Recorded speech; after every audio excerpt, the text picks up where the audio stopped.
वतन की आवाज़ में आपका इस्तकबाल है। आइए देखते हैं चंद तफसीलात। सभी जानते हो, पूरा देश जानता है, सिर्फ राजनीति के वजह से हमें जेल में डाला गया है। हमारा कोई गलती नहीं है और ये जरूर जरूर हम फाइटर है, हम लड़ेंगे, हम अपने आप को बिल्कुल बेगुनाह साबित करेंगे। Thank you so much. जय तेलंगाना।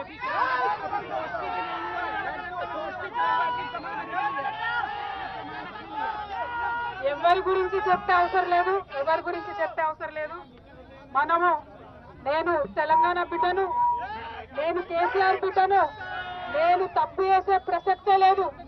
నేను మొండిదాన్ని, మంచిదాన్ని, అనవసరంగా జైలుకు పంపి నన్ను జగమొండిని చేసిండ్రు. ఇంకా ప్రజాక్షేత్రంలో గట్టిగా పనిచేస్తాం, కమిట్మెంట్ తో పనిచేస్తాం, అందరితో కూడా నిలబడి ఉంటామని తెలియజేస్తున్నాం.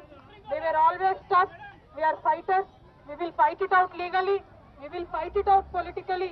We were always tough.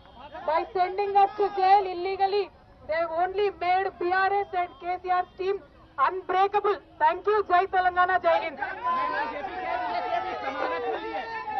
अब दीजिए इजहारुल हक को इजाज़त। मिलते हैं अगले खबर के साथ। तब तक के लिए हमारे चैनल को लाइक, कमेंट, शेयर करना ना भूलें। अल्लाह हाफिज़।